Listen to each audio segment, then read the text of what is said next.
suba si maanaam waxtu fajar dafa am ay buntu baraka buntu xéewal te benn ci xéewal yi mooy xéewalu risq maanaam lu lay dundal. looloo tax waxtaan ci risq dafa war a bokk ci waxtaanu xéewal yi ndax risq mooy loo xam ne moo ñuy jàngal luy baraka ci boppam. am na benn xadis bu rasulullah sallallahu alayhi wa sallam saxaaba bu tedd bii tudd saxar moo ko wax. nee na rasulullah sallallahu alayhi wa sallam dafa def ñaan bii ngir ñun ñépp.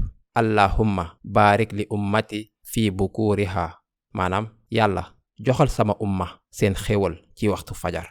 kon waxtu fajar ci boppam dafa fees ak ay xéewal.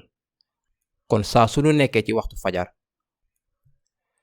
waxtu boobu ñoo ngi ci biir ñaanu yonent sallallahu alayhi wa sallam ñoo ngi ci waxtu bu bari ay xéewal. saxaaba bi ci boppam saxar dafa doon jëfee ñaan bi ci ay mbiram. fajar dafa doon yónni ay surgaam ca marché ba ngir ñuy ubbi butikam. fajar teel bu defee ay wareef jullikat ba pare ca jàkka ba dafay daw ngir ubbi butikam. lu tax muy sonn ci teel a ubbi butikam ci fajar gi? lan la ciy am? xéewal yooyu xéewalu fajar gi.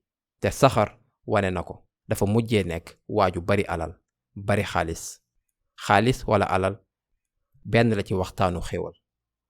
kon boog daw leen ngir am xéewal yu bari ci suba si. saxaaba bu tedd abdallah ibn abbas radiyallahu anhu benn yoon mu fekk doomam di nelaw ci waxtu duha diggante 9h 10h. ba mu xamee ni waxtu duha la baay ji xas doom ji.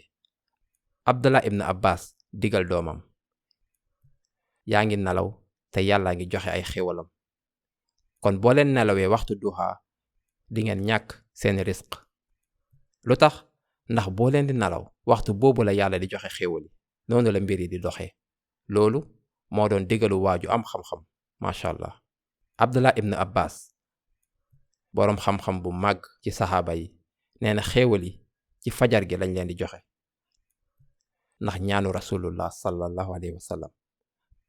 kon ku nelaw waxtu boobu ñàkk nga lu bari.